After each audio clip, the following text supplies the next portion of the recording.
As climate change reshapes our world, its impact on water resources is undeniable. Shared rivers face erratic flows, from devastating floods to prolonged droughts. To keep pace, water treaties must evolve with resilience at their core.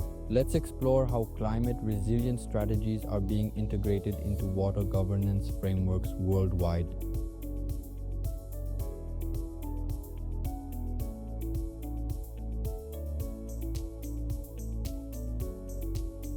Rivers like the Indus, Nile, and Colorado depend on glaciers and predictable rainfall. But with melting ice and erratic weather patterns, water availability is becoming harder to predict. Traditional water treaties, often based on historical data, are struggling to address these new realities. This mismatch makes climate resilience a critical priority in modern water governance.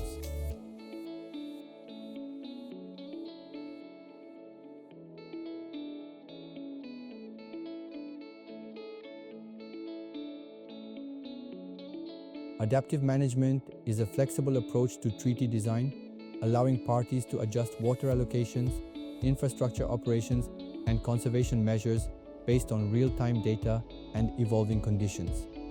The Columbia River Treaty, initially signed in 1964, focused on flood control and hydropower. As climate change intensified, both nations began renegotiating the treaty, incorporating adaptive management to address changing river flows and ecosystem needs. These updates include provisions for flexible water releases to balance power generation, flood prevention, and ecosystem protection.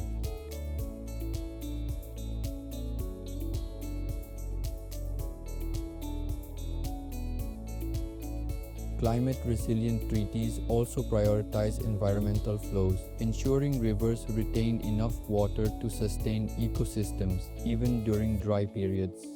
In southern Africa, the Orange Senk River Agreement includes environmental flow provisions to protect fisheries and wetlands, which are vital for both biodiversity and local livelihoods.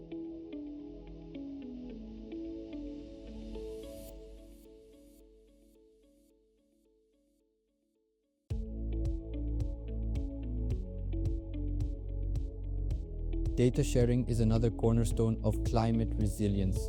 Treaties that require real-time monitoring and open data exchange enable nations to respond quickly to changing conditions. The Mekong River Commission uses satellite data and flow sensors to track river conditions. This real-time information helps member nations anticipate droughts or floods and adjust water usage accordingly.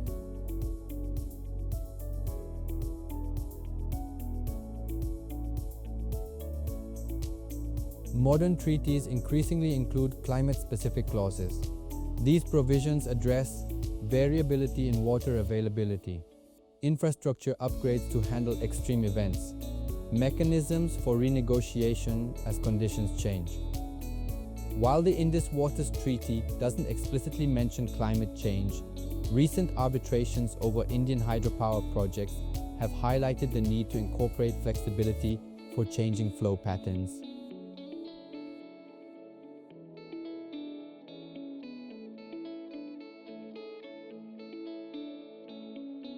Organizations like the UN and the World Bank are helping nations integrate climate resilience into their treaties.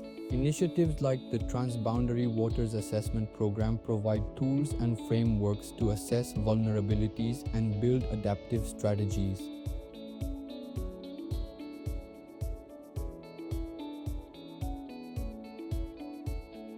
Implementing climate resilience isn't without challenges. Political tensions, funding gaps, and unequal access to technology can hinder progress. But with these challenges come opportunities for innovation and cooperation. Local efforts, combined with international frameworks, are paving the way for treaties that are as dynamic as the climates they must navigate. Water treaties must evolve to survive in a changing world. By embracing flexibility, prioritizing ecosystems, and leveraging technology, nations can ensure their agreements remain effective, turning shared waters into sources of resilience, not conflict.